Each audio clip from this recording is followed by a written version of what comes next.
Hallelujah. Hallelujah. Thank you po, Lord. Sige po, manatili na tayo nakatayo. Can we just pray? Heavenly Father, we thank you, Lord God, for the new things that you are doing sa aming pong church, sa aming kalagitnaan. O Diyos, maraming bago, pero ikaw hindi nagbabago. So maraming salamat kasi you are a constant. And I pray, Lord God, your presence, Lord God, will remain in this house. A house of prayer, Lord, where people are hungry and thirsty for you alone. Nothing else, no one else, Lord God. And we welcome you, Holy Spirit, dito po sa lugar na to. Freely move in our midst. In Jesus' name we pray. Everybody say amen.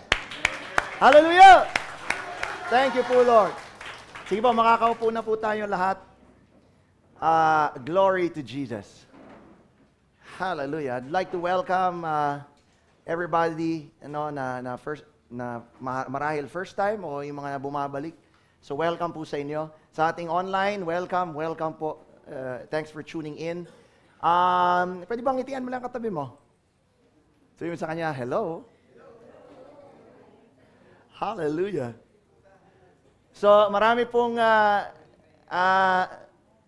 meron po tayong mga bagong ginagawa, Lord, no, that we're trying to implement as we give a lot of people opportunity. Dahil sinabi natin yung 2024 is the year of opportunities. And kaparte doon yung pagpapagamit sa Lord. Gusto kong pasalamatan si Sister Fe na ating naging call to worship. Woo! Hallelujah! Parang di kayo masaya. Hallelujah! Thank you po, Lord. Tinatawagan ko yung mga dancers. Saan yung mga dancers natin?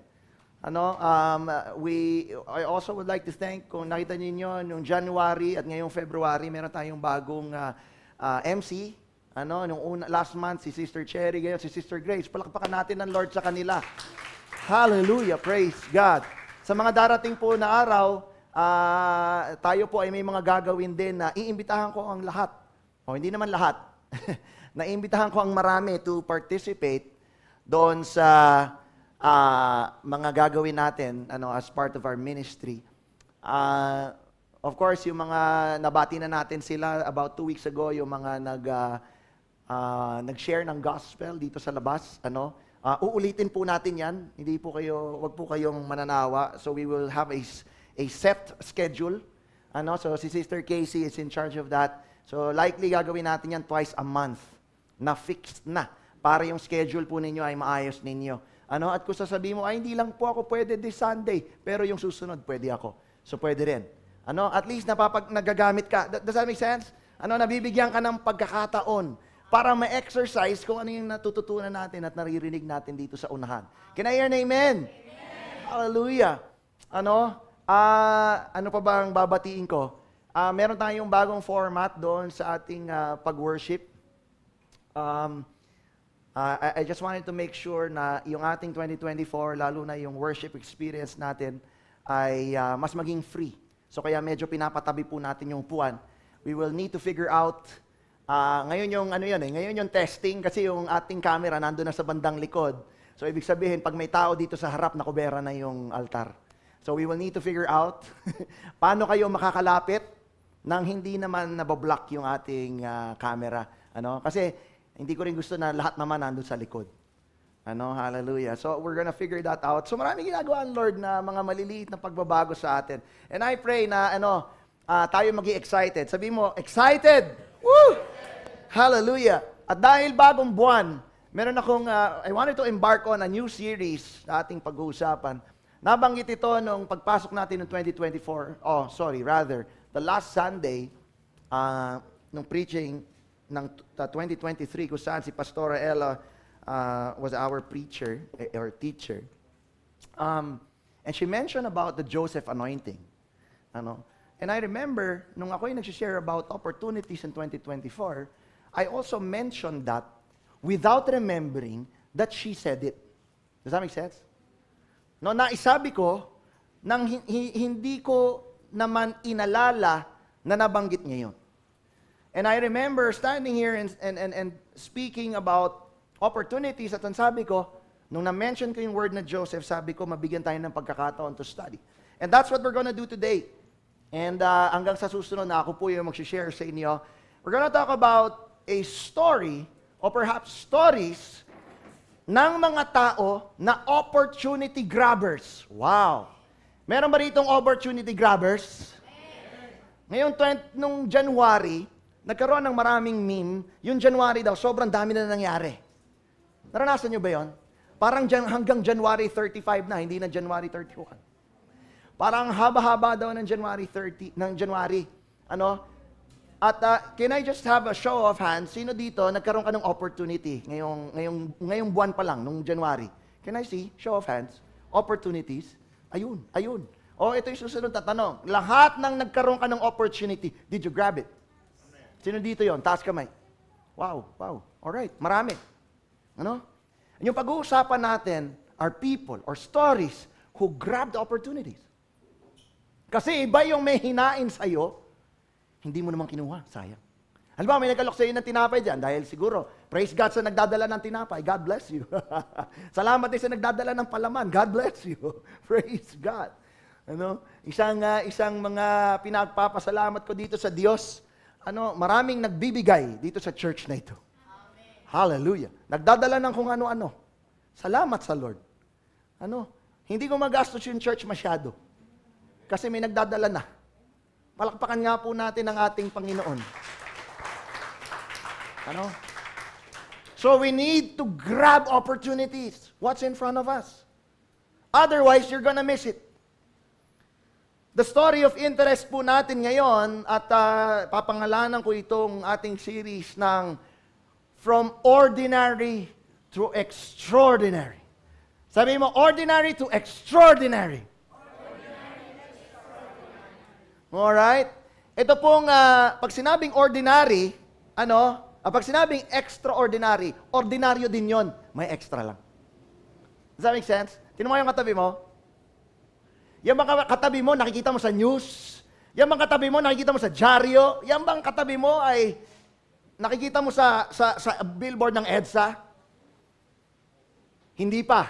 Tama? Ang tawag sa atin, ordinary people. Tama? Yung mga extraordinary ay yung mga artistang iniidolo ng madami, mga may banda. Alam niyo yun, nakikita natin sa TV, mga newscaster, news anchor, sila extraordinary. Tama? Yung mga influencers. Mga influencers, mga extraordinary. Meron silang nakikita mo sila, malaki following nila sa kanilang mga YouTube channel, IG pages, mga TikTok pages. They're extraordinary. Pero yung mga kagaya ko, we're ordinary people. So I pray na makarelate tayong lahat dito. Pero eto yan. Sabi mo sa katabi mo, ordinaryo tayo. But we were made to be extraordinary. Okay? So sosyalan natin ng konti, extraordinary. Pag Tagalog, extraordinary. Pag medyo sosyal ng konti, extraordinary. And that's who you are. You are extraordinary. Sa katabi mo, extra ka. Extraordinary. Hallelujah.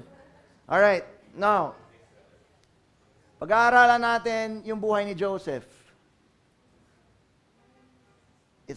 Alright, we're gonna talk about his story. Bakit kaya pataas itong ating microphone? Ayan. Hallelujah. Pakibasa nga po. 1, 2, 3, fire.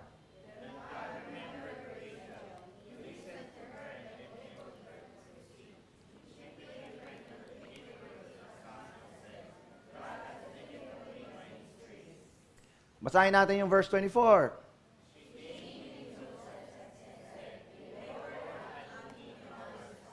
Hallelujah. This was the first mention of the boy Joseph sa Genesis chapter 30. At dito sa Genesis, inangalan sa kanyang Joseph ng kanyang inang si Rachel. Yung mami niya si Rachel. Pinanganak si Joseph dahil ang tagal nag-antay ni Rachel sa kanyang unang anak. Nung lumabas si Joseph, ang pinangalan niya sa kanya ay Joseph na ang ibig sabihin ay, Lord, add to me another son. Wow! Ang ibig palang sabihin ng Joseph ay addition. Ano? So, ang kailangan kung maunawaan natin bukod sa pag-aaral natin dito is we capture the anointing. And the anointing of Joseph is addition. Sabi mo, addition. That's the anointing of his name. Ano? And I want to give out a special shout out sa mga nanay natin. Kasi, yung mga nanay natin, kahit anong edad natin, pinagpe-pray tayo. Yan ang ginawa ni Rachel eh. Then God remembered Rachel. He listened to her because she was praying. Ano? Yan yung mga gift ng mga nanay, kahit malalaki na yung mga anak. Maraming tatay, gusto lang mapag-aral yung bata, tapos bahala ka na sa buhay mo, anak. Tama, kasi tapos na ako sa iyo. Yung mga nanay, kahit matatanda na tayo, pinagpe-pray ka pa. Amen? So, pasalamatan mo yung nanay sa katabi mo. Salamat po. Salamat sa inyo. Salamat. Ano? Thank you po, Lord. Hallelujah.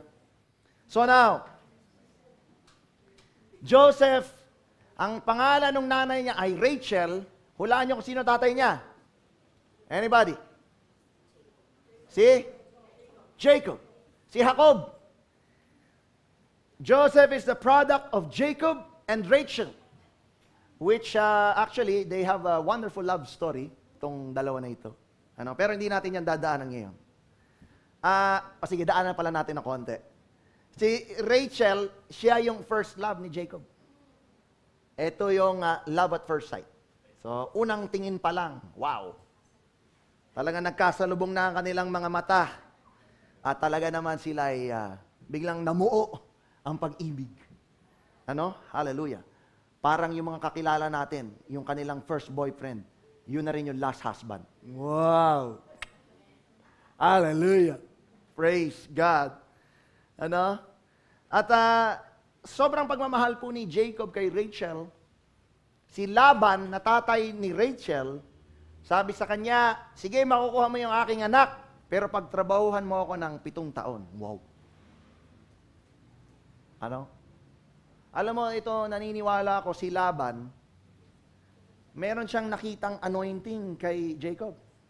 Kasi ito totoo, si Laban, big time din yun eh. Big time yung pamilya nila, galing sila kay Abraham. Big time sila. Marami silang sasakupan, marami silang mga alaga, kahayupan. Marami silang kahayupan, parang ang pangit pakinggan, Pero mga alaga for work or for food o kung ano man. For sacrifice, marami sila yon. Kaya ito naniniwala ako, si Laban, hindi niya kailangan ng services ni Jacob. He didn't need it. Why? Ang dami niyang kasambahay. Marami siyang worker. Does that make sense? So why does he need another one? He doesn't need one. But he saw something in Jacob. He saw the anointing. At pagka binasa mo nga itong kwento na to, dahil nabasa na natin, tapos na tayo sa Genesis, tama? Nasa Leviticus na tayo. Malalaman natin na yung hinawakan ni Jacob, pinagpala ng Diyos. Kaya may nakita si Laban. Hindi lang yung gusto niyang pahirapan para makuha anak. He saw something. He saw the anointing. Tingnan mo yung katabi mo. Anong anointing ang nakikita mo dyan? Wow. Wag naman anointing. Iba yon. But there is, yung katabi mo, may anointing yan. Hallelujah. So si Jacob, ang totoo niyan, dahil naloko siya ng tiyuhin niya, pagkatapos ng 7 taon, ibang anak yung ibinigay ni Laban. Sino yun? Si Sister Leah. Sabi ni Jacob, hindi naman ito yung pinag-usapan natin Sabi nung tiyuhin niya, kasi hindi pwedeng mauna yung mas batang anak kaysa sa matanda Magtrabaho ka na lang ulit ng 7 taon. Hello? Pinagtrabaho siya ulit. Hindi kailangan ng extra pair of hands. Hindi kailangan ng tao extra. But he saw the anointing. He saw lahat ng inalagaan dumami. Does that make sense? Hallelujah. No? Thank you po, Lord. So, anong nangyari? After 14 years, doon niya lang nakuha ang kanyang pinakamamahal na Rachel. 14 years. Sabi ng Biblia, 14 years went by so fast. Sa mata niya. Dahil sobrang in love siya. Hallelujah. Tapos, after 14 years, ang tagal silang nagkaanak. Silang dalawa. Ang nanganak, laging si Leah. Hello, at dadaanan natin yan mamaya. Now, our story actually begins. So dito lang siya, binigay ko sa inyo yung background, Genesis chapter 30, and then the previous chapters, I think 27, yung kinukwento kong kwento nila. So pupunta tayo dito sa 37. At ito yung, medyo mahaba yung pag-aaralan natin ngayon. Alright, ang sabi rito, ako na lang babasa, Jacob lived in the land where his father had stayed, the land of Canaan. Sabi ng Lord, Abraham, umalis ka dyan sa tinitira mo, pumunta ka doon sa sasabihin ko sa iyo. Yun yun, Canaan. Alright? Now, this is the account of Jacob's family line. Joseph. Si Joseph, pag sa Biblia, laging in order. Kung mapapansin ninyo, kung sino ang panganay, susunod, ganyan. But in this verse, this is the account of Jacob's family line. Yung tatay, ang unang banggit, sino? Joseph. Alam mo ba kung pang ilang anak si Joseph? Pang ilan? Number 11. He was number 11. Si Jacob/Israel ay may 12 tribes. Pang 11 si Joseph. Ang panganay ay si Ruben. Alright? Pero dito, the account of Jacob's family line, Joseph. Not Ruben. Joseph. Now, a young man of 17 years old. Ang kausap ko ngayon, makinig, lahat ng youth, magtaas ng kamay, mataas. Wow. May nagtangka. Ay, may nagtangka at may lumabas. May nagtangkang youth na magtaas ng kamay. Okay, pwede. Youth, number 1, kayo ang kausap ko dito. Kasi pinag-uusapan dito, 17 years old. Pero kung ikaw hindi ka na youth, I'm still talking to you. Kung ikaw ay magulang, I'm still talking to you. Kasi may matututunan ka dito sa kwento. Tayong lahat, may matututunan dito. He was tending the flocks with his brothers. Marami sila. The sons of Bilhah and the sons of Zilpah. Sino si Bilhah at saka si Zilpah? Ito yung mga, anong tawag dito? Anong tawag dito? Servant ni Leah at saka ni Rachel. Yaya nila. Yun yung hinahanap ko. Itong dalawa na to, yaya ni Leah at saka yaya ni Rachel. Huwag na natin pagkwentuhan, basta binigay sila nung asawa ni Jacob sa kanya at nanganak sila. Okay? So dumami yung kanilang, kasama sila sa 12. Alright? His father's wives, and he brought their father a bad report about them. Hallelujah. Joseph, seemingly, dahil siya raw yung nagsusumbong sa tatay niya sa mga pinaggagawa ng kanyang mga kapatid. Meron bang ganun ditong kapatid sa pamilya ninyo? Siya yung lagi nagsusumbong. Ba't natatawa ka, Joy? Sino yan sa inyo? Ikaw ba yun? Sino yung kapatid sa pamilya ninyo? Siya lagi nagsusumbong. Mami, tinan mo dyan, Hello? Lagi may nagsusumbong. Ano? Si Joseph yon. But listen. Ang ayokong tingnan mo yung sumbongero. Ang gusto kong tingnan, he has a sense of what is right and what is wrong. Kaya siya nagsusumbong. Meron ba nagsumbong? Mami, ang bait-bait ng kapatid ko, pagalitan mo nga. Meron bang ganon? Walang ganon. Ang sinusumbong yung pangit na ginagawa. Tama ba? Tama.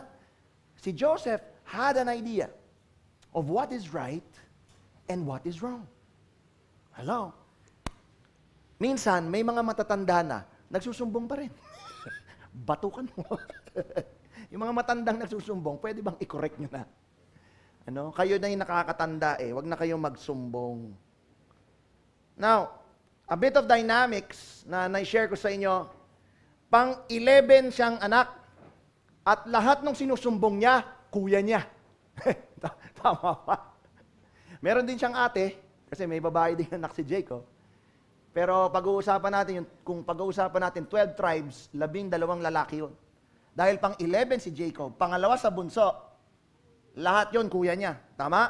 Alright.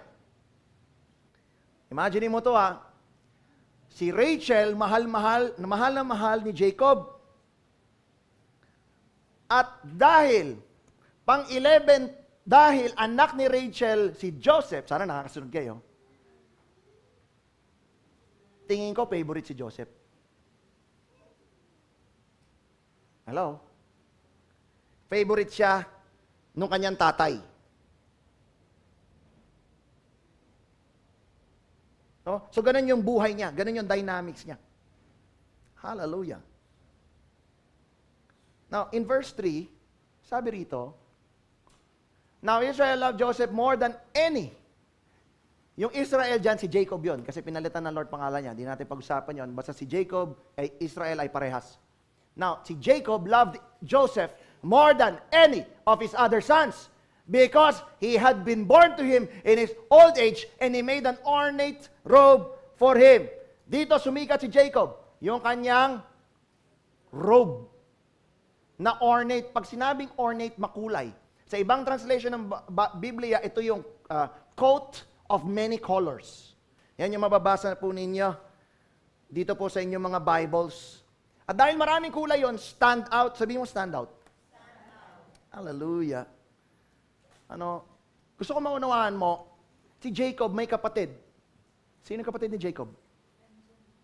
Hindi po. Jacob. Esau. Si Esau. Alright? Si Jacob, may kapatid yun, si Esau.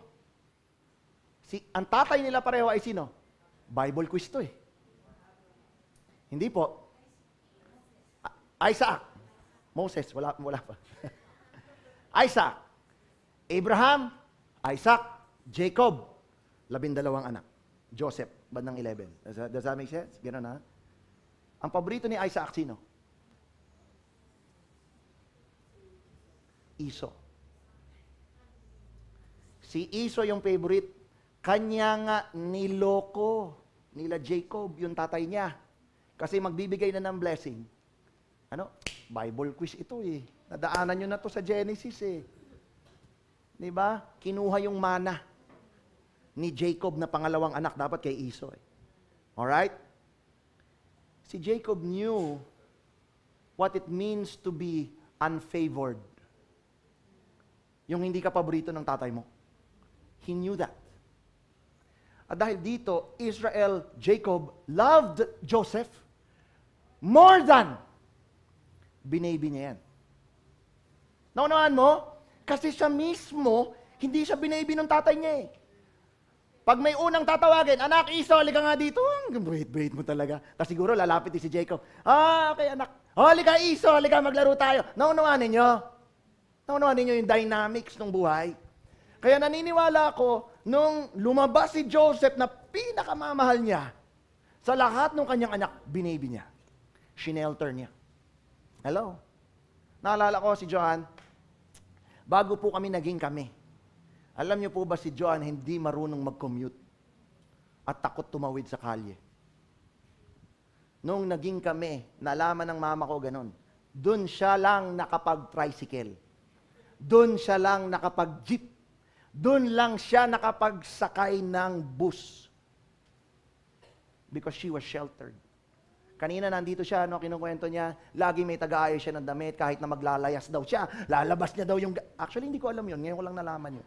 Nilalabas niya daw yung gamit niya, yung kasambahay naman nila, binabalik, huwag kang lumalis, huwag kang... Siya naman, alis ng alis, yung isa nagbabalik. So, hindi ko alam ilang oras sila bago natapos. I didn't know that story. But John was actually very sheltered. Kaya nalaman ng mama ko, sige, halika. Doon lang siya naturuan. Alam niyo ba, nung nagtatrabaho na kami, hinahatid pa rin yan. Di kotse pa rin hinahatid. Because that was her upbringing. That's how they rolled. That's their lifestyle. May mali ba doon? Well, kanya-kanyang pagpapalaki, Kanya-kanya. Wala naman pinag-ibayan doon sa aming anak. Yung aming anak ay sheltered also. Kaya pag sasabihin niya, Dad, can I go to this? Okay, anak, pagdadrive ko siya. Driver ako. Dad, we're gonna go out, me and my classmates. We're gonna go out. Sige, saan ba kayo? Actually, kahapon may game siya, sabi ko, mag-driver na kaya tayo. Kasi ako yung driver eh. Kumuha na kaya tayong driver. Hello? Kasi sheltered siya eh. Ganun namin siya, well, ganun. Ganun yung nangyari. So I can imagine how the lifestyle of Joseph was. Now, may kinalaman niya kasi dito sa ating pagkukwentuhan. Okay? Kaya siya binigyan pa ng robo. Yung mga may anak sa inyo na, alam mo yung anak namin, favorite namin yan eh. Wala kaming choice eh. Isa lang eh. Favorite namin yan. Pero sa inyo na maraming anak, sinisigurado nyo, di ba, pag binilan nyo yung isa, lahat meron? Tama. Yung mga maraming anak. Wala, hindi ganon. Hindi kayo ganon. Ang sasalbahin yung magulang. Aantayin nyo maluma, isa-isa lang, tapos aantayin nyo maluma, oh anak, ito na yung favorite mo, kasya ka na. Hallelujah. Praise God, naalala ko si Zaza nung bata pa siya, parang isang set ng uniform lang yung binili namin eh. Kaya laba yun ang laba araw-araw. Hindi ko alam kung matipid yun, but ganun yung nangyari sa amin. So now, dahil favorite nga si Joseph, isa lang yung robe. Isa lang.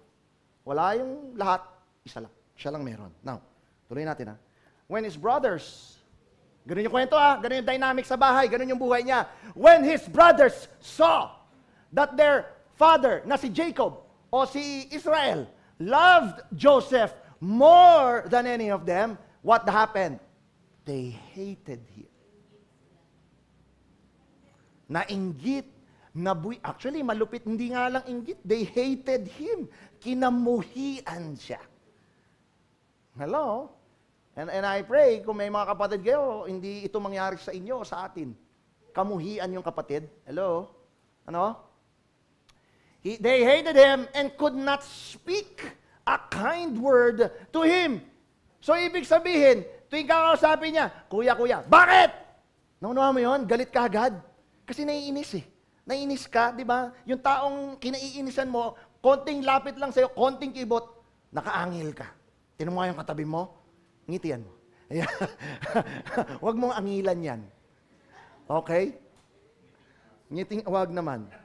Eto na. Dito na nagsimula yung namumuong revolusyon. Verse 5. Joseph had a dream. Eto na. And when he told it to his brothers, na naginip daw siya at ikinuwento niya, ano nangyari? They hated him all the more. Oh my goodness.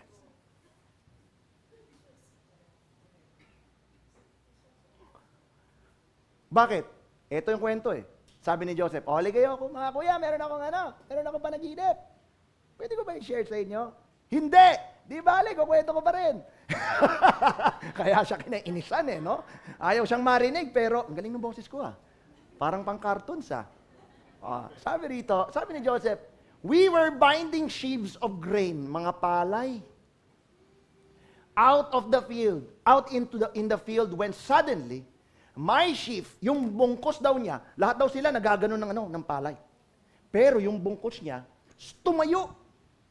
Siguro nakahiga, no? Nakasalansan, di ba? Nakasalansan. Pero yung kanya tumayo. Ano nangyari? "While your sheaves gathered around mine and bowed down to it." Ibig sabihin, yung kanya tumayo. Yung mga bungkos ng mga kapatid niya, abay lumapit at gumanon. Dito na namuo yung revolusyon. Mga kalat-kalat na pagkulog at pagkidlat, ito na nangyari dun. Verse 9. His brother said to him, "Do you intend to reign over us? Ikaw ba magiging boss namin? Will you actually rule over us?" And they hated him. Pang ilang hate na ito? Sa nabasa natin. Sa 10 minuto. Daming hate. All the more because of his dream and what he had said. Wow. Wow. Wow. Look at this. Ito malapit. Nanaginip siya ulit. hindi pa natapos eh. Hindi pa tumigil eh. Ano? Then he had another dream. And he told it to his brothers. "Mga kuya, alam ko nagalit kayo sa akin ng isang araw eh, pero meron pa ako isa." Mas maganda itong panaginip ko. Ano sabi? "I had another dream, and this time, the sun and moon and 11 stars. Ooh, 11. Yun yung mga kapatid niya. 12 sila eh. So kanina, mga kapatid niya lang. Eh ngayon, may sun and moon. Sino yun? Yung tatay niya, tsaka nanay niya. Bowing down to me. Daddy, Mami, kasama pala kayo. Hindi lang pala ito mga 11 na mga mokong na to. No, yung ganyan kwento niya eh. So, listen. Verse 10. When he told his father as well as his brothers, his father rebuked him. Anak, ano pinagsasabi mo? What is this dream you had? Will your mother and I, ako, tsaka nanay mo, tsaka mga kapatid mo, yuyukod sa iyo? Listen. Verse 11. His brothers were jealous of him. Sabi mo, jealous. But his father kept the matter in mind. Listen. Yung jealous na word dyan in Hebrew is, nandiyan pala yun. Kanaw. Sabi mo, kanaw. Parang kanaw ng kape. Ano? Ang ibig sabihin ng kanaw is provoking jealous anger. Hindi lang basta naigit, nagalit. May kasamang galit. Wow, naranasan mo na ba yun? Sa sobrang inggit mo, nagalit ka? Ano? Kaya masama inggit eh. Ano? But listen. Galit na galit. Nirebuke siya galit na galit mga kapatid niya. Nirebuke siya ng tatay niya. But listen. Yung tatay niya kept the matter in mind. Tinake down, mental note ng tatay niya. May ganun ah. May ganun. Hello? Listen. All right. The first thing I wanted to share to you today. Because I'm talking to the young people first, to the parents, baka may tito dito, may tita, lolo, at saka lola. I'm talking to everyone here. The first thing that I wanted to share with you today, number one, is God has a plan for your life. Alam natin yan. Amen? No? Thank you po, Lord. We have heard this over and over. May plano ang Lord sa iyo. May plano ang Lord sa iyo. Ano? Over and over. Marami sa atin favorite, Jeremiah 29:11 na verse. Tama? It's a promise na may plano ang Diyos. Pero, over and over, parang ang nasa isip lang ng mga tao, mag-aral, kumita, magpamilya, mamatay. Yun lang. Yung ibang tao, tatanggalin lang dun yung magpamilya kasi ayaw mag-asawa. Nothing wrong with it. Pero ganun pa rin. Mag-aral, kumita, mamatay. And in between, enjoy. Enjoy life. Enjoy yung perang nalilikom. Enjoy yung sweldo. Puntahan lahat ng sale. I-add to cart lahat ng pwede. Puntahan lahat ng lugar na aabutin. Sino dito may plano ka na this year? Saan kayo pupunta? Oh, meron na. Yung iba, wala. Diyan lang sa kanto, lakad nyo. Hello? Ano? Ito tanong. Yun ba yung plano ng Diyos? Para mag-aral, kumita, pamatay. Kasi kung yun lang, mag-uwian na po tayo. Ba't pa natin kailangan mag-church? Kumikita ka naman, di ka naman sinusweldohan dito. Hindi, enjoy na. Nakapila na tayo lahat doon sa mall. Hello? Ba't pa tayo nandito? Nung pinag-aaralan po natin, hanggang ngayon naman, yung kingdom of God, our purpose, ano yung purpose natin sa kingdom of God? Magdadalawang taon na tayo dyan. To rule. To rule. To take dominion. Tama? Hallelujah.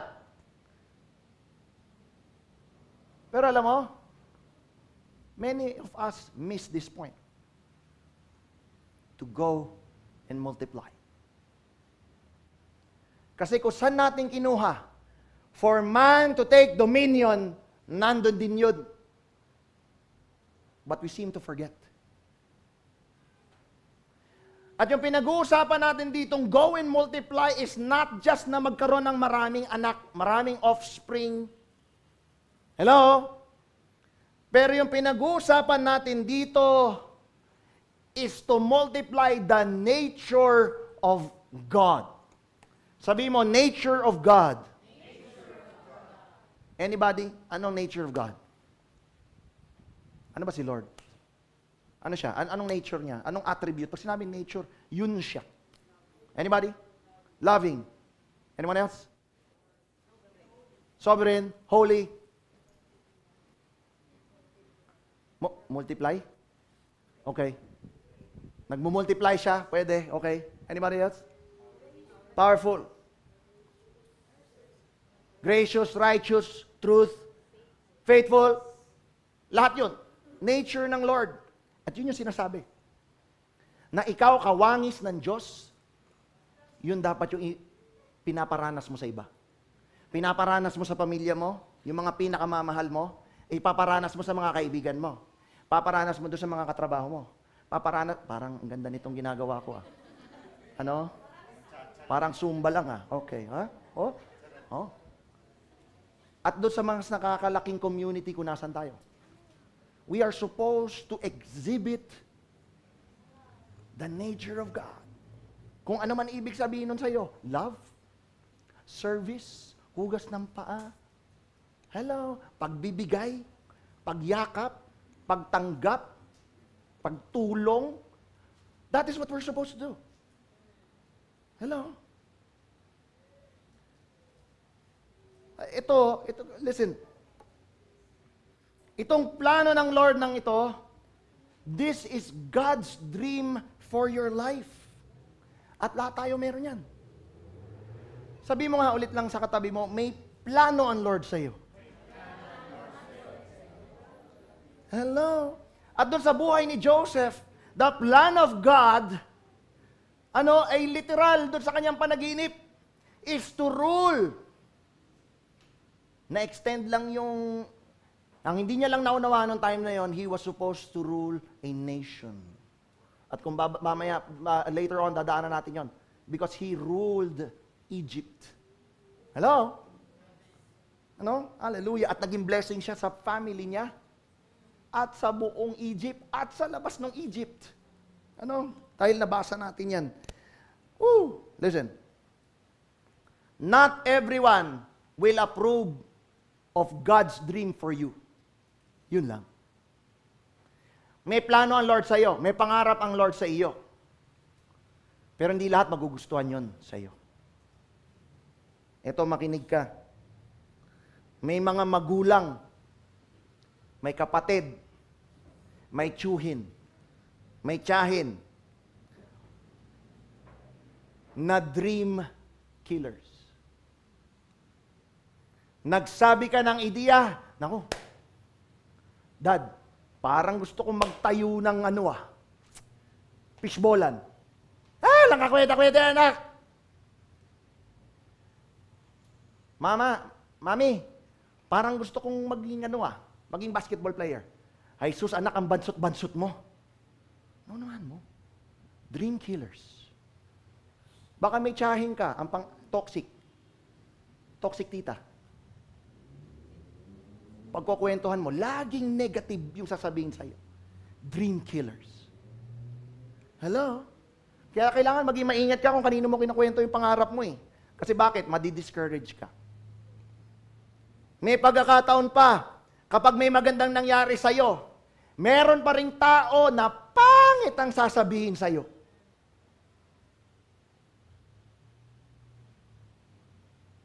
Meron dito, nanalo daw siya sa raffle. Di mo lang namigay? Hindi man lang nagpakain. Ako naman talaga. Ay, nanalo. Ay, lang kakwenta-kwenta. Naunuhan ninyo? May maganda nangyari sa'yo, siniraan pa. Laging may nasasabi. Sabi mo sa katabi mo, huwag kang ganun. God has established a plan for you. Ang Diyos, merong plano para sa lahat. Maging sa mga taong rejected. Hello? Yung mga nakakulong, may plano pa rin ng Lord sa kanila doon. They are serving their sentence because it is a consequence. Pero hindi ibig sabihin nun na wala nang pakialam ang Lord sa kanila. Mahal pa rin sila ng Lord. May mga tao nagkakasakit, kung anong stage na ng sakit, may plano pa rin ang Lord dun sa tao na yon. Can I hear an amen? Amen. Hello? Look at this. Verse 10. I just want to go back to this. Nung sinabi ni Joseph, doon sa kanyang tatay, yung kanyang dream, ito sagot ng tatay niya, will your mother and I and your brothers come and bow down? Sino po yung nanay ni Joseph? Rachel. Meron akong papakita sa yung verse. Genesis 35. Then they moved on from Bethel. While they were still some distance from Ephrath, Rachel began to give birth and had great difficulty. Yung ipinagbubuntis dito ni Rachel, yun na si Benjamin. Pero ano to chapter 35. So ibig sabihin, yung kinukwento natin ngayon 37, 12 na nga sila. Ano? Dito na kumpleto yun, yung 12 sa chapter 35.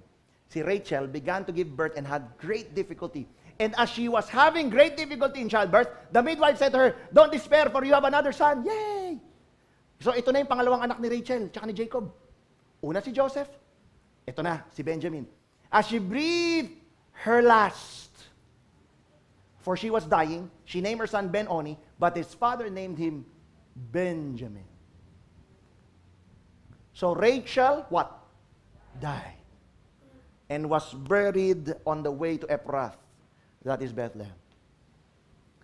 Sa chapter 35, namatay dun yung nanay niya.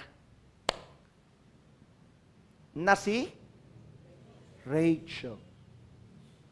Pero nung binasa natin kaninang verse 37, binasa natin verse 37, hindi ko na ibalik. Will your mother and I? Hindi niya nanay yun eh. Yung mother dito, sino na to? Si Leah. Ano nga ninyo?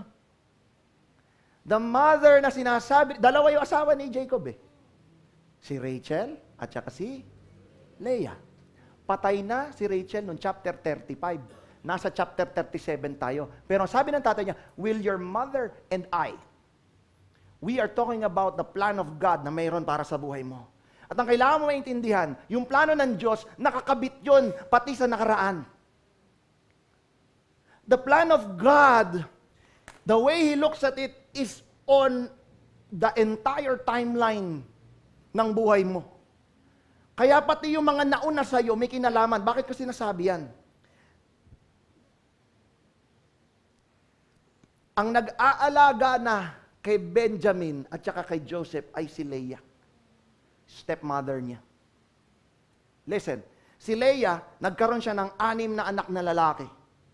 Si Ruben, si Simeon, si Levi, si Judah, si Issachar, at saka Zebulon. Uulitin ko yung pangalan ha. Gusto ko pakinggan mo kasi baka may makuha ka ditong para maunawaan mo yung sinasabi ko. Si Ruben, Simeon, Levi, Judah, Issachar, Zebulon, si Leah. Listen. Gusto ko maunawaan mo na yung plano ng Diyos transcends not just your life today, but even the ones before you. Listen. The unloved woman na si Leah. Ang mahal ni Jacob, yung asawa niyang si Rachel. Si Leah hindi. Kung mababalikan mo yung Bible mo, alam ni Leah yun, hindi siya mahal. Kaya ang ginawa niya, Lord, bigyan mo ako ng maraming anak na lalaki para mahalin din ako ng asawa ko. Kaya nagkaroon siya ng 6. She was unloved. Jacob did not love her because Jacob's preference was Rachel. Unawain mo ito. Look. Pero sa lipi ni Jacob at Leah, nandoon yung prominent tribes na kilala natin ngayon. Listen, kagaya ni Levi, nandun yung mga pare.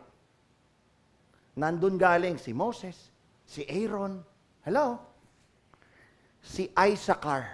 Naririnig mo yan. Kinukwento ni Pastor Obit. Kinukwento ni Pastora Cynthia. Itong mga Issachar, magaling sila sa mathematics. Magaling sila sa astrology. Hello? Yung pag-aaral ng mga stars. Astronomy. Astrology, yung mga signs yun, yung mga Aries. Yun, hindi yun. Astronomy, yung pag-aaral ng stars. Magaling sila sa math. Alright? And that's why yung Issachar, sila yung tribe na maalam sa times and seasons. Alam mo yan. Tama? Tinan mo pa yung anak ni Leah. Judah. Sa tribe of Judah, doon sinabi ng Lord, lahat ng hari dyan galing. Kasi sinabi yun ng Lord, kasi si Jesus, galing sa linya ni David, na galing sa linya ni Judah. Are you getting this? The plan of God is not just for today or your tomorrow. It was well planned ng Panginoon maging sa mga ancestors mo. Hello? No, that's how great the mind of God is. His ways are above and beyond our ability to comprehend. Ano? Kaya dito sa kwento ni ni Jacob, ang kontrabida palagi nating naiisip, sino? Si Laban. Kasi kailangan ipaglaban ni Jacob yung misis niya. Naunawahan ninyo ang kontrabida? But no, God had a plan. Na kung binigay ni Laban si Rachel, yung unang 7 taon, saan galing si Judah, si Issachar, at saka si Levi?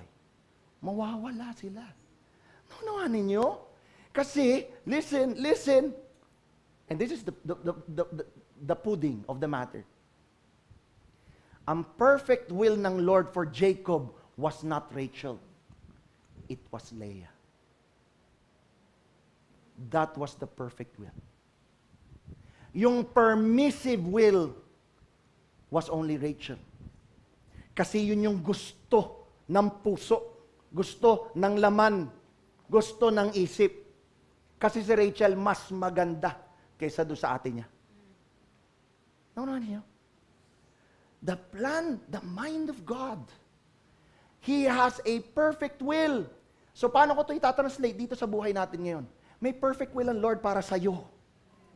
Bawat isa. Nga lang minsan may gusto kang iba.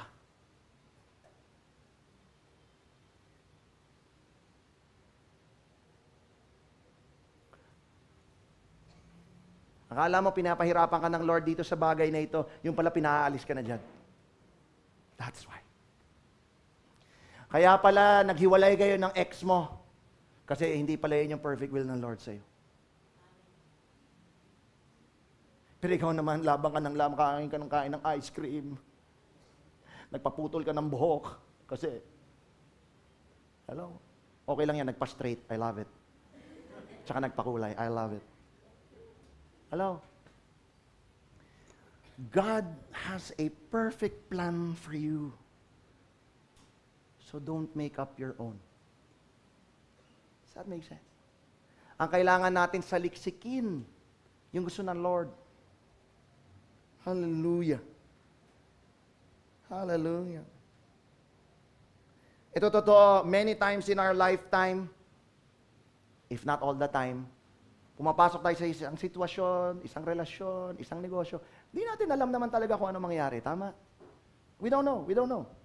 Meron tayong pintong papasukin, pero di natin alam kung ano yung nasa loob o what will happen after that.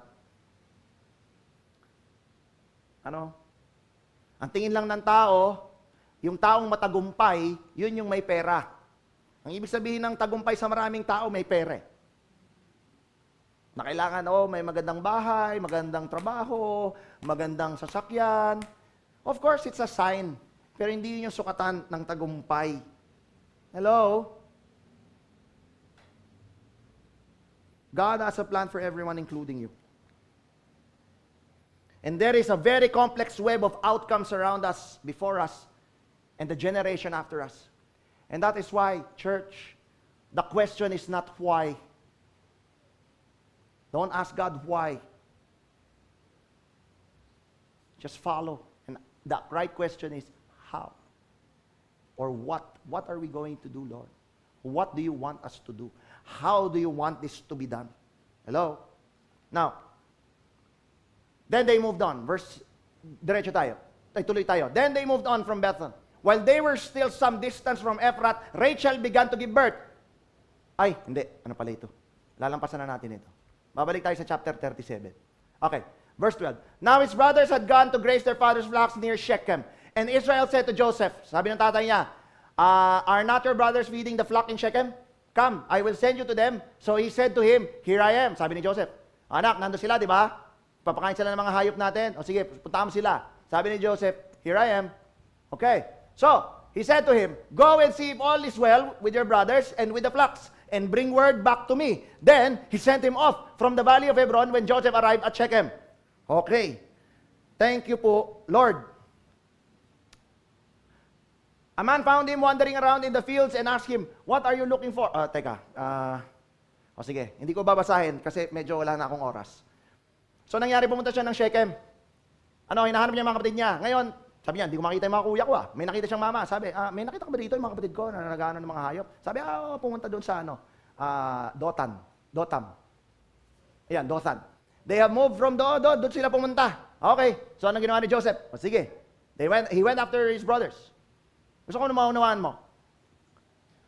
Yung Bethel, papunta ng Shechem, is about 50 kilometers. Wala naman po silang sasakyan noon. So si Joseph, sa equivalent nun, kung siya ay nakakabayo, let's just say nakakabayo siya, kasi yun yung na-research ko lang, kabayo, gano'ng kalayo kayong kabayo, gano'ng katagal gagawin ito? It will take him 3 to 4 days. Pagdating niya doon, sabi niya, wala yung mga kapatid ko. Nasaan yung kapatid ko? Sa Dothan. Alam mo ba gano'ng kalayo yung Shechem at saka Dothan? It's another 25 kilometers. So yung tinatravel ni Joseph was about 75 kilometers. Parang pumunta yung mga pumunta ng Sariaya, Quezon, which is about 86 kilometers from here. 86 kilometers yun. So parang ganun. Parang 4 hours ko nakakotse. Pero kung ikaw ay naglalakad, may dala kang kabayo, it's about 4 days. Listen, Joseph was 17 years old. He was sheltered. But he went off on a mission. By himself. Walang mga kuya, walang tatay, walang nanay. 17 years old. Youth. He was a young person. But he went off anyway. Now, what I wanted to share with you, verse 23, nung nakita siya, they stripped him of his robe, the ornate robe he was wearing, at tumalon ako. He have moved on from here. The man answered, I heard him say, let's go to Dothan. Ay, napatong ah. Okay.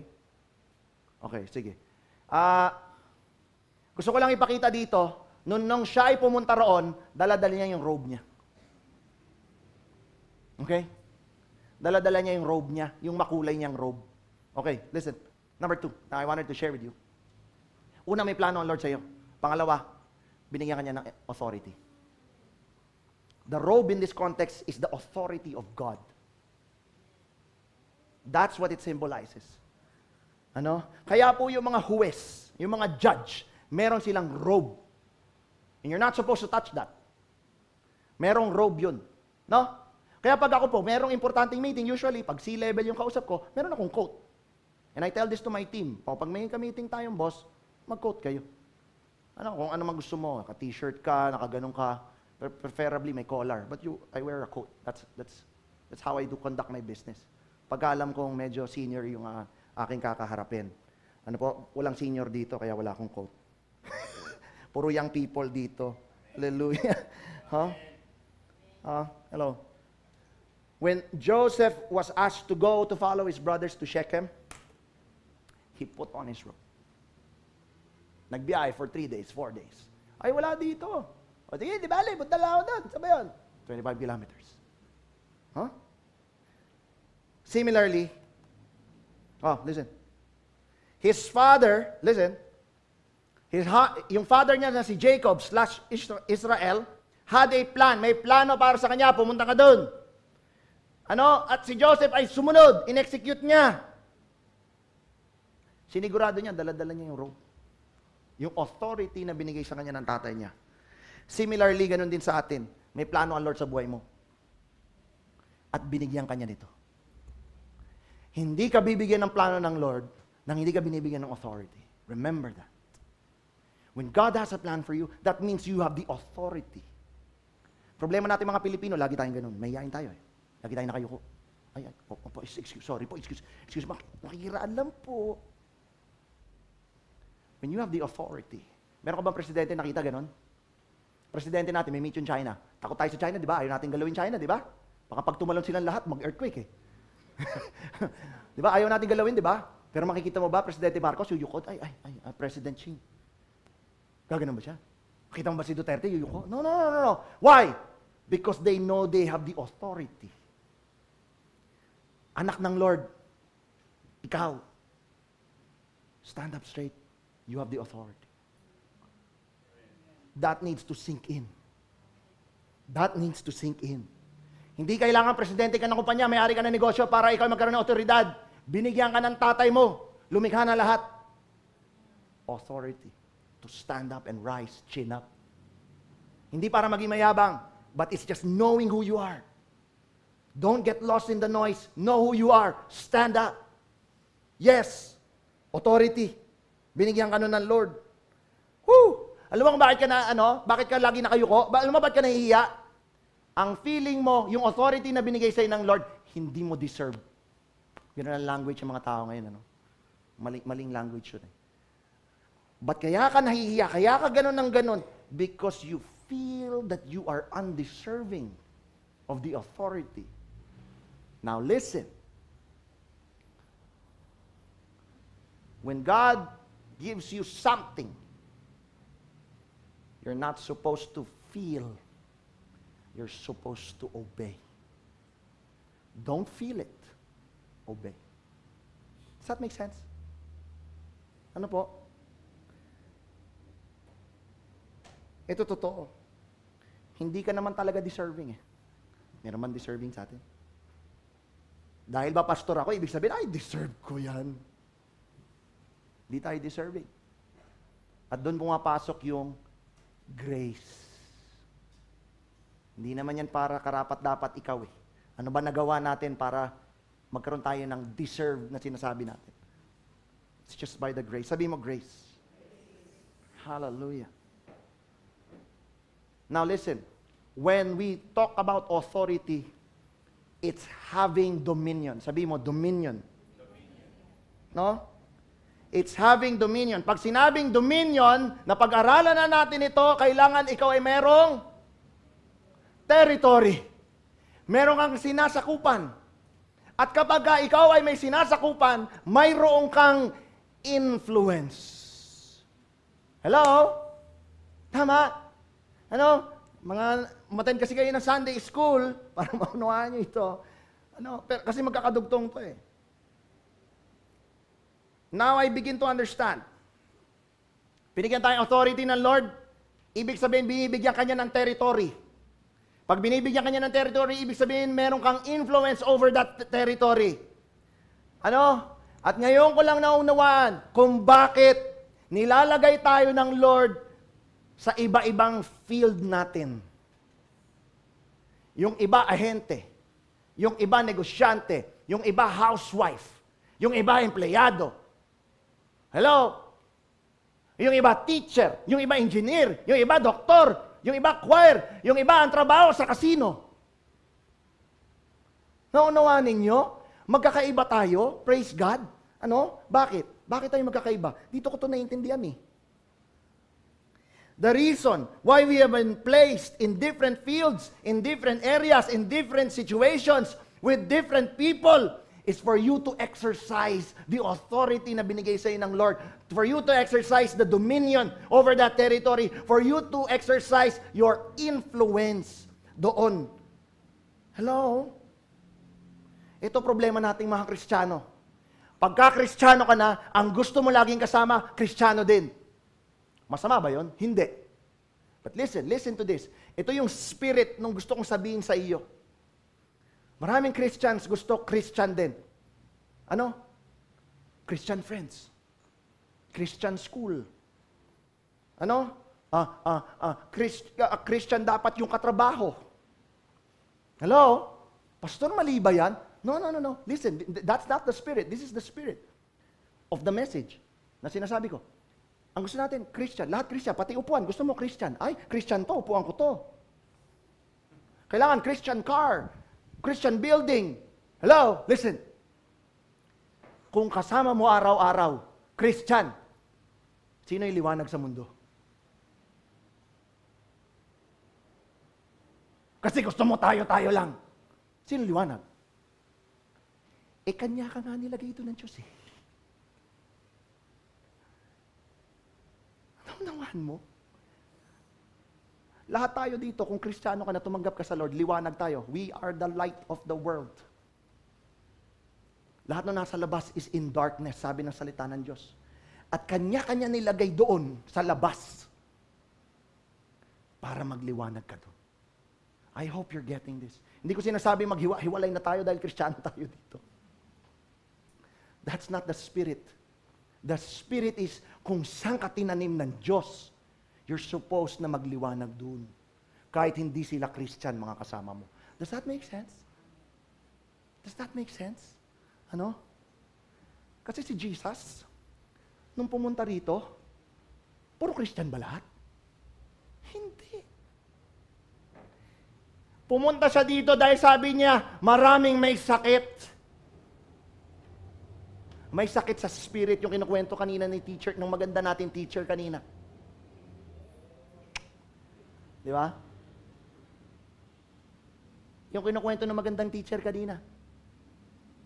Kapatid, kailangan maunawaan natin ito. Hindi ko sinasabing pumunta ka sa dilim at maging ghostbuster. Sinasabi ko, nilagay ka dyan ng Lord, magliwanag ka dyan. Huwag mo layuan yan. Ang layuan mo ay kasalanan. Ito yo, Psalm 1:1, Blessed is the man who walks not in the counsel of the ungodly, nor stands in the path of sinners, nor sits in the seat of the scornful. Ano ibig sabihin yan? Yung kinukilusan natin, may mga bad influence. May mga mali ang ginagawa. Bakit? Kasi ganun nasa mundo pa tayo. Hello? Naunawaan natin? Ang kailangan mo magliwanag dyan. Can I hear an amen? Amen. Thank you po, Lord. Pero kahit na ganun, babalik ko dito. Are not your brothers feeding the flock in Shechem? Come, I will send you to them. Ano sabi ni Joseph? Hineni. That's what he said. I am here. Here am I. A 17-year-old young boy. A 3-day journey, 4-day journey, without his elders, by himself. Of course, may kasama siyang alalay, sigurado. But he said, okay, I'll go.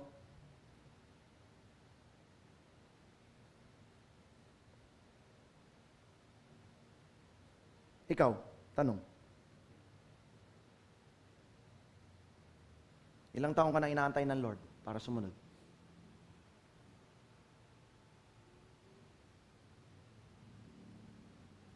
Naantay ka ng Lord dito.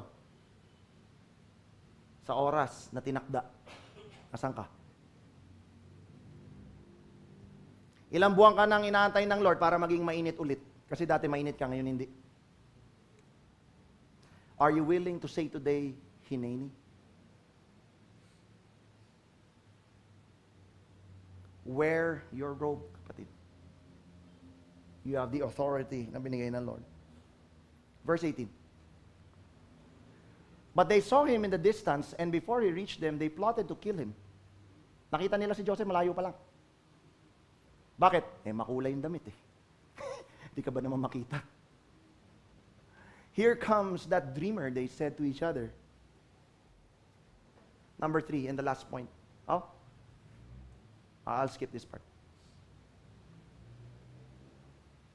Number 3, the last point I wanted to share. Stay the course. Meron ako natutunan na English. Kasi ang unang nilagay ko dyan, stay on course. Tapos for whatever reason, sabi ko, ano ibig sabihin nun? Check ko lang. Magkaiba yung stay on course sa stay the course. Pag sinabing stay on course, kung nasaan ka, diretso ka lang dyan. So, ang ibig sabihin, kung nasa kasalanan ka ngayon, sige, diretso ka lang dyan. Kasi yun yung ibig sabihin ng stay on course. Ang ibig sabihin ng stay the course, saan ka pinalakad ng Diyos, doon ka. Kung dito yun, doon ka. Huwag ka doon sa ginawa mong plano para sa sarili mo. Stay the course of God. That's what it means. Now, can somebody help me with the keyboard? Okay? When you stay on, look at this. From a distance. But they saw him in the distance. And before he reached them, they plotted to kill him. Here comes that dreamer, they said to each other.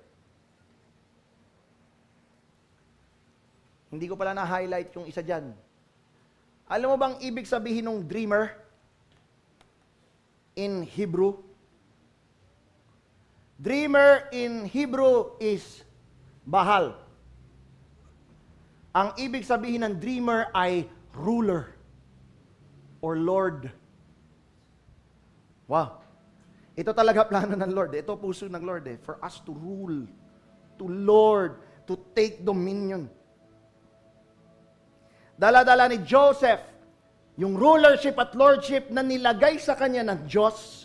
Ano yung nilagay sa kanya? Yung plano, yung pangarap, yung purpose. Ano?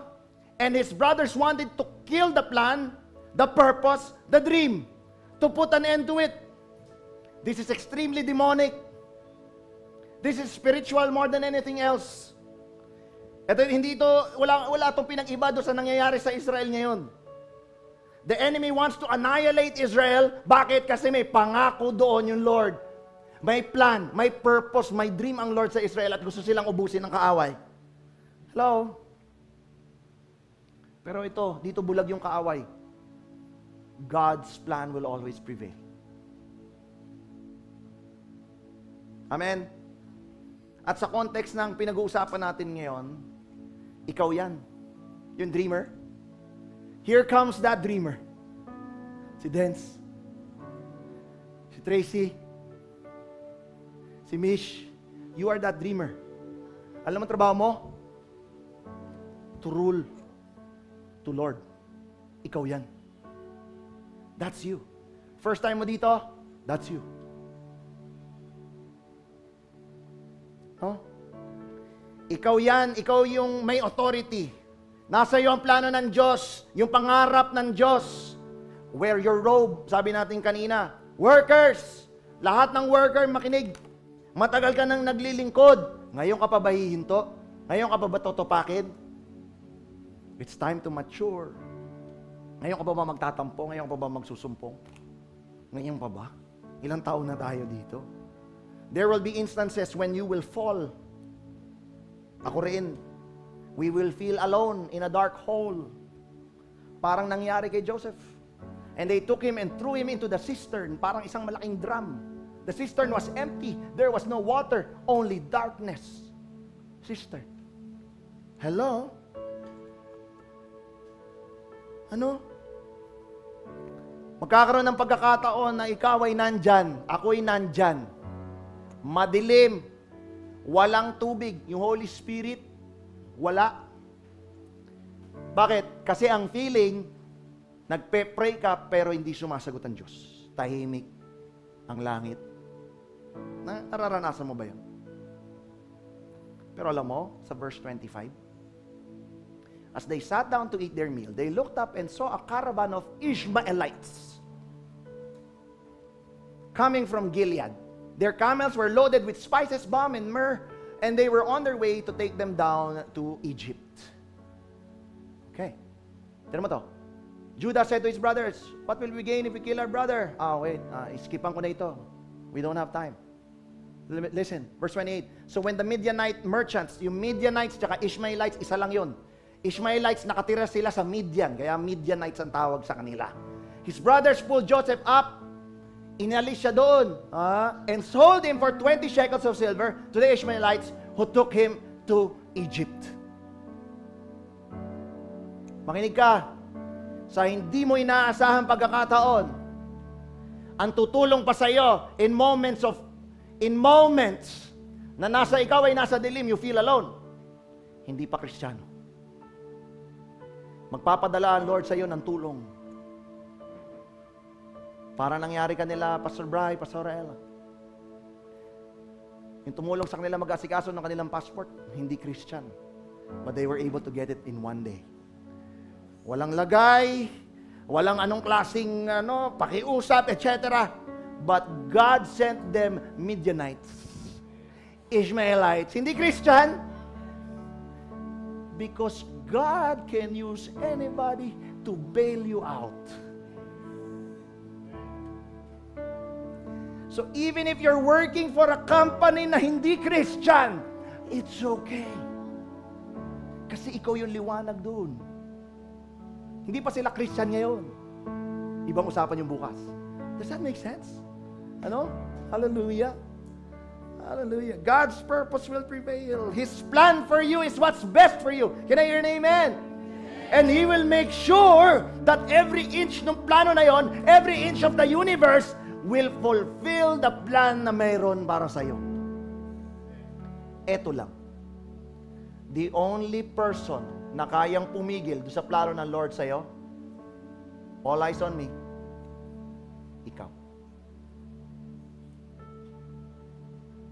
Saka na Lord, pagka medyo mabigat ngayon saka na. Lord, nararamdaman ako. Saka na. Paano muna ako, papalakas muna ako. Saka na pag ready na ako. Saka na pag medyo malaki na yung anak ko. O malaki na yung apo ko. Saka na. The only person who can stop God's plan for you is you.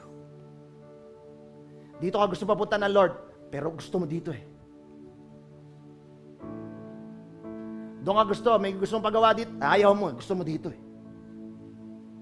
The only person who can stop God's plan is yourself. No one else.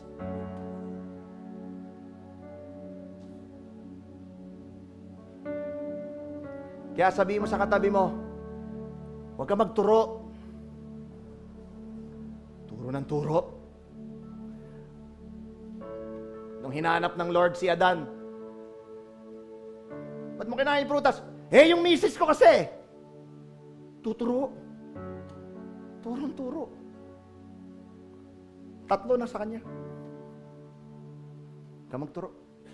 The only person who can stop God's plan for your life is no other than yourself. No one else. If you don't want to wake up early, you don't want to come and do your work, church, God has a plan. And I will end with this. 3 take home ko sa inyo.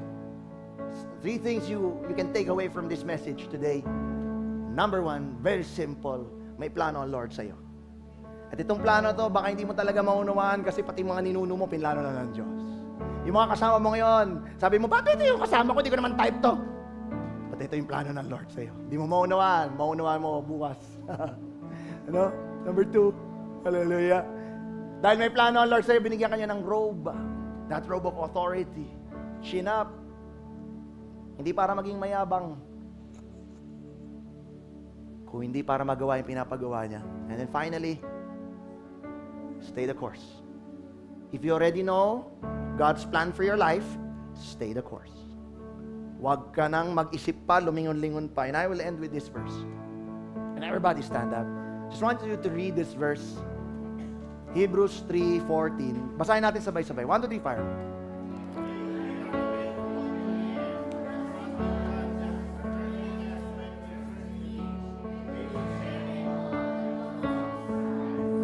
Matagal ka ng Kristiyano. Ito paalala ng Lord sa'yo. Trust God as when we first believe. Nung una mong nakilala ang Diyos, ang init mo. Woo! Praise God! Mahal ko ang Diyos! Sige, susunod ako sa Diyos. Okay yun. Kaya lang pag medyo tumatagal na, stay na naman sa church, gabi na, holiday, may kailangan pang puntahan, may gusto magpa-pray doon. Iba na yung attitude. So yung sa katabi mo, huwag kang umatitude. Shall we lift our hands to God? Heavenly Father, may you find us faithful in this time. That we, Lord God, will stray true to the course that you have set. Let there be a new fire, Lord God.